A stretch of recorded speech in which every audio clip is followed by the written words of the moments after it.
नमस्कार, मैं राहुल रत्नाकर। क्या मनुष्य ही भेद करना जानता है या अब उसकी बनाई मशीनें भी भेदभाव करने लगी है? क्या ये मशीनें भी पक्षपाती है? क्या ये मशीनें भी ऊंच नीच पहचानने लगी है? क्योंकि इन मशीनों के पास ना ही खुद का विवेक होता है, ना ही खुद की बुद्धि होती है और ना ही सोचने की क्षमता होती है। ना ही इनके पास करुणा है, ना ही इनके पास एहसास है, ना ही इनके पास कोई भाव है और ना ही इनके पास किसी भी प्रकार की भावनाएं हैं, बल्कि ये तो मौन दर्पण है जो हमें वही दिखाएगा जो इनको दिखाया गया है। इस वीडियो में विजेंद्र जी चौहान के द्वारा कहे गए एआई के ऊपर बयान के बारे में बात करूंगा जो उन्होंने फिलहाल ही कहा। उन्होंने कहा कि एआई पूर्ण रूप से मनुवादी है, ब्राह्मणवादी है और मैं उनकी बात से बिल्कुल सहमत हूँ।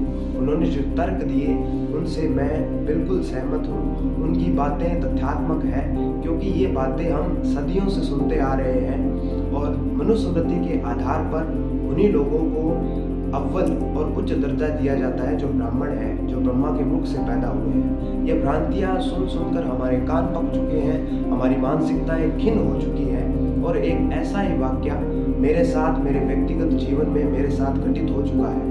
मैं जब 12वीं कक्षा में पढ़ता था तब मैं ब्राह्मणों के बच्चों को पढ़ाता था। मुझे इस बात का इल्म तक नहीं था कि ये लोग इतनी नीच बुद्धिमत्ता और इतनी संकीर्ण मानसिकता के धनी हो सकते हैं, क्योंकि मैं जब इनके पानी पीने के बर्तन को उठा रहा था तब इन लोगों ने मुझे टोक दिया और इन्होंने कहा कि हम उन्हीं लोगों को पानी पिलाते हैं जो हमारे समाज के हैं, हमसे राबता रखते हैं। तो इन्होंने मोटे तौर पर यह कहा कि हम जो निम्न वर्ग है, जो दलित वर्ग है, जो नीच जाति है, उनको पानी नहीं पिलाते हैं। तो आपको ये अंदाज़ा लग गया होगा कि इन लोगों की सोच कितनी संकीर्ण है, कितनी खिन्न है, इनके भीतर भेदभाव, छुआछूत की खीस है।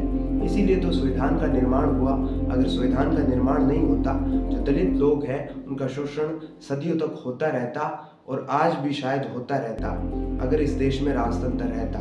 उम्मीद है मेरी बातें आपको कड़वी लगी होगी, लेकिन मेरी बातों को आप अतार्किक और तयशुदा नहीं ठहरा सकते हैं। अगर मेरा कंटेंट आपको अच्छा लगता है तो आप सब्सक्राइब करने के बारे में सोच सकते हैं। बहुत बहुत शुक्रिया।